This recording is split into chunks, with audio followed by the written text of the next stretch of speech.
So we're talking volume of a rectangular pyramid today. And in that, let me just make sure I got my pen. All right. So when we're talking about volume of a rectangular pyramid, again, we saw the image of one where it has only one base. The height from the pyramid is where our height for our formula, which we'll talk about in there. So when a rectangular pyramid has one rectangular base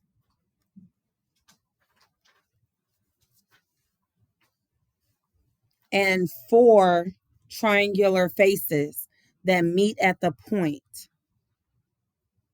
The height of the pyramid is the distance from the center of the base to the apex. The apex is that very top point. That's what's called the apex. So up here, that's the apex. To find the area of a rectangle, so again, this is talking area. To find the area of a rectangle, we always would say that area equals base times height. You'll notice it's all lower letters. In younger grades, you probably saw that area equals length times width. So a rectangular pyramid is normally the volume is 1/3 times the base times height, where big B is the area of the base. But sometimes we like to see it as, big B times height divided by 3. Because sometimes just dividing by the 3 at the end is a little bit easier. So when we look here, we know that V stands for the volume. Big B stands for the area of the base. And the height, it connects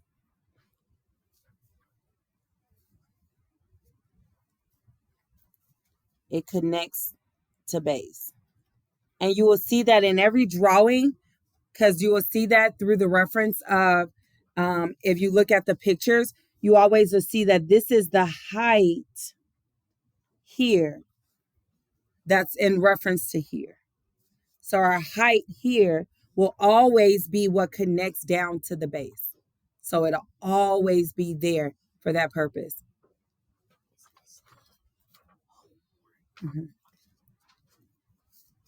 So we're going to label the base, big B, and the height, H. So again, the base here, this is our big B. And so how do we normally get that? By length and width. And the height, I'll use a different color. That is the height. And the reason we divide by 3 is because of the fact that you notice that compared to a prism, the pyramid, it comes in. So you're losing 1/3 on every side. That's why we will be multiplying by 3 or just dividing. By 1/3, or we're dividing by 3. So in words, to find the volume of a rectangular pyramid, we multiply by 1/3, because it's 1/3 times the area of the base.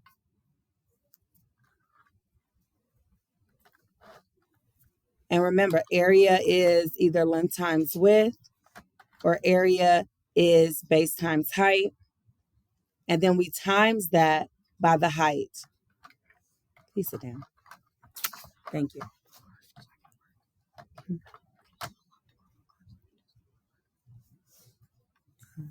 Just give me a second. So to find the volume of a rectangular pyramid, we will start out with the formula.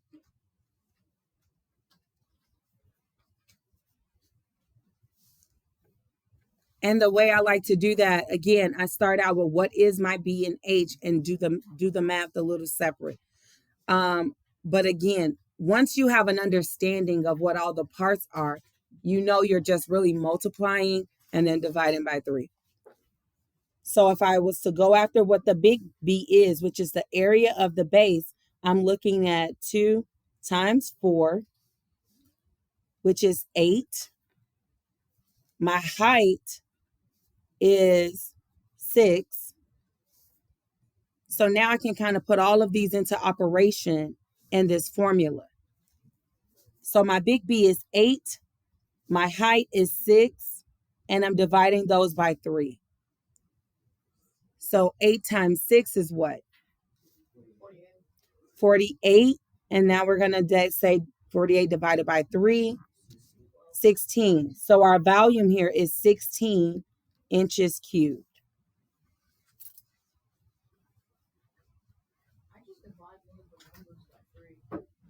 And that's totally fine, because that's the joy of math, is that you can once you become comfortable, once you understand the basics of it so that you can remove human error, then you can start to find your own shortcuts in your own ways. So let's just do another one together. So volume, and if you have it, please feel free to continue to just move forward. That's totally fine as well. So volume again is big B times H divided by height. Oops, sorry. Big B times height divided by 3. My big B is to be able to multiply the base, so length times width, or however you want to do that. So 3.25 times 4. Can we have someone find that calculation? We know the height because this is our apex here. Oh, someone said it's 13. So our height here is 9. So now you can go ahead and do the math of 13 times 9 divided by 3.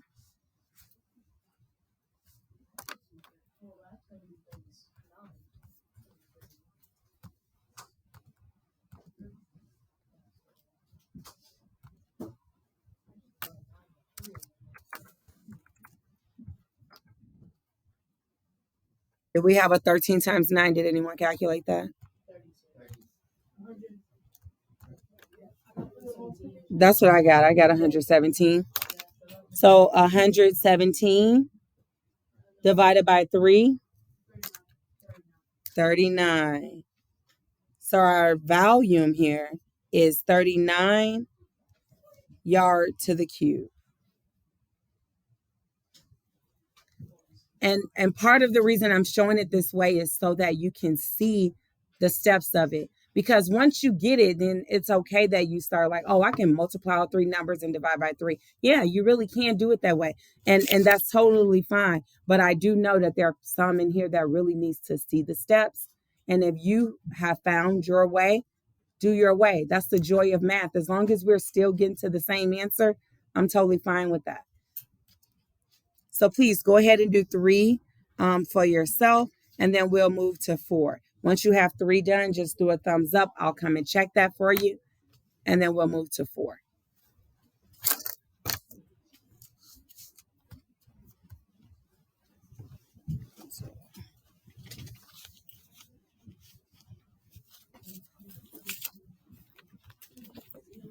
Yes, we have. Yeah, go ahead. Yeah. For classwork, because the goal is that it could be completed in class, but it is the first grade for the grade book for you.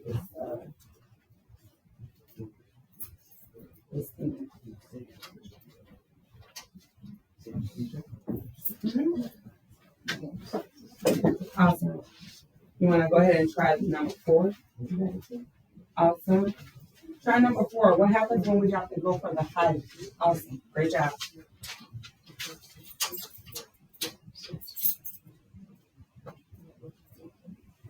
So this is my problem. You're doing the math for him instead of watching him do it.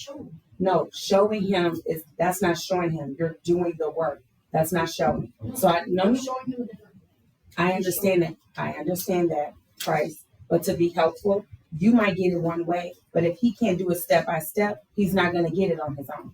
Does that make sense? I get that, Price, but I need you to hear what I'm saying to you. The way you see things is because you have a great number sense. I need you to get that. And if everybody doesn't have that, they have to learn it step by step, and then they'll make those connections to get it the way you get it. Thank you. Try another one, please. Try working for yourself. Price the Imagine That. No YouTube. Or any other thing. If it's not Imagine That, you won't get a computer. Great job. Try to find the value. I mean, the next one. No. It should be a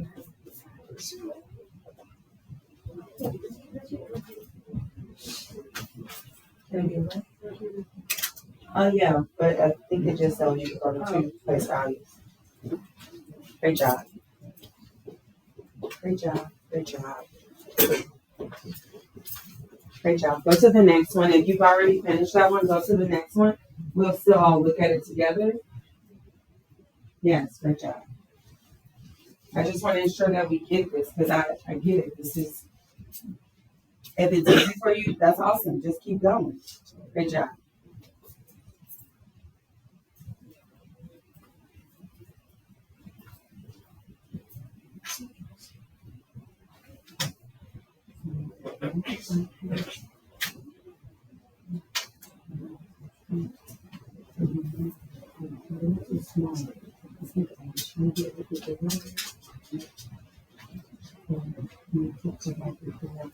$72 times 13, but you said 17.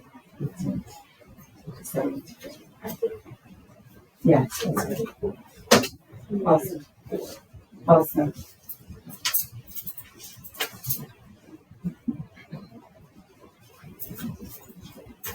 Oh, okay, yes, great job.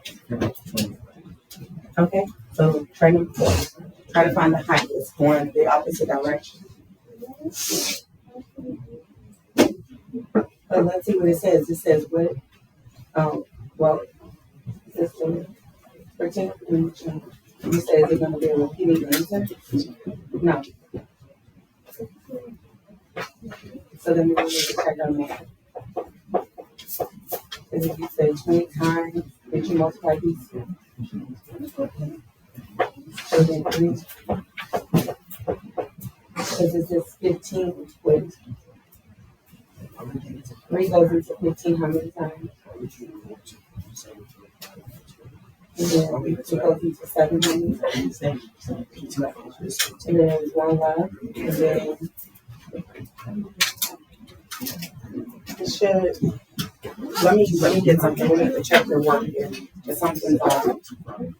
So we will need to think about your decimal. Where was your decimal? That's the issue. You didn't take into account the decimal. That's why I was like, something's off. Yeah, it changes the game if it's off like that. Okay, so can we divide by anything? Awesome. Yep. Awesome. Awesome. All right. I'm sorry. Awesome. Good enough. Once you have it, you can move to the practice page. Once you've gotten through 5, you can move to the practice page.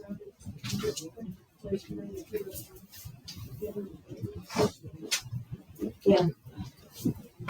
It'll for the homework page, some of your answers will be repeater decimals, but it tells you to only round to 2 decimal places if the question has decimals.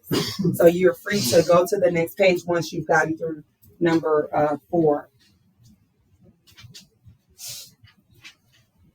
Oh wait, 1 second. I want us to do number 5. I really want us to go after the height so we know how to do that in our notes. Okay, so where's your answer?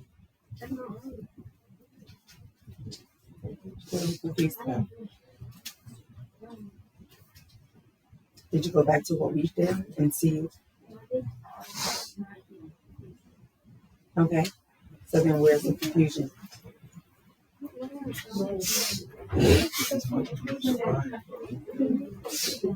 After you multiply this, did you ever divide by 3?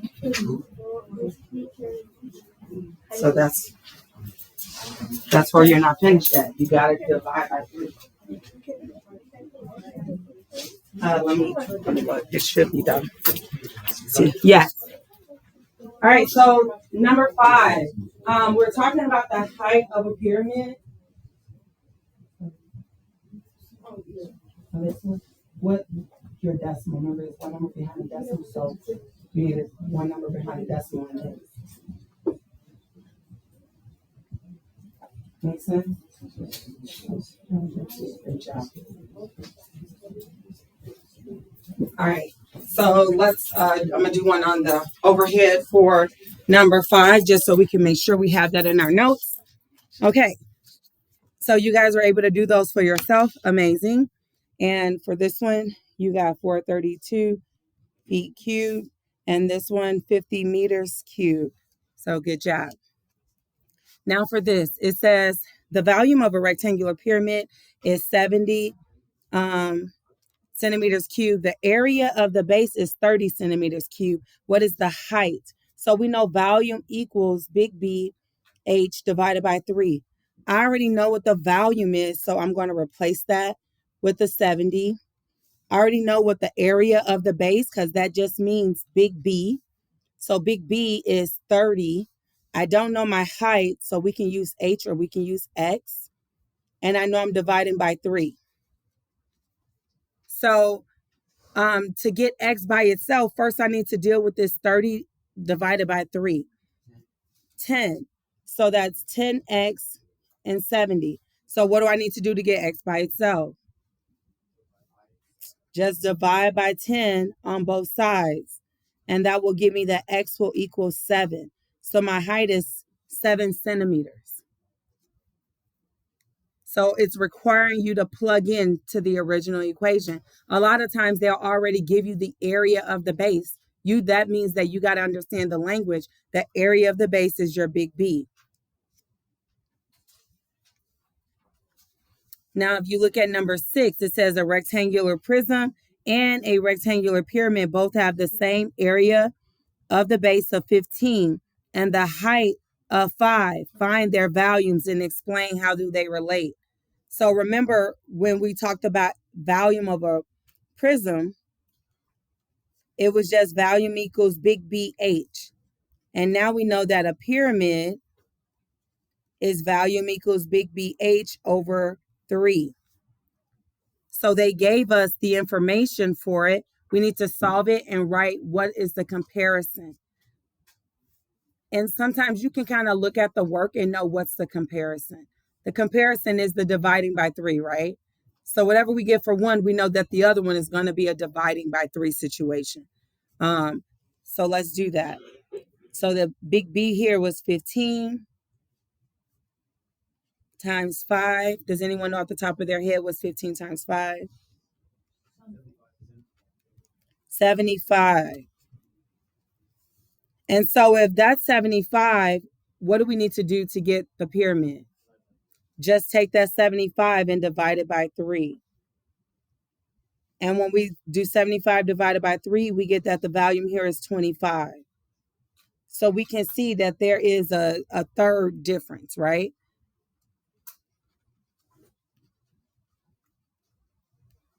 So the difference is dividing by 3.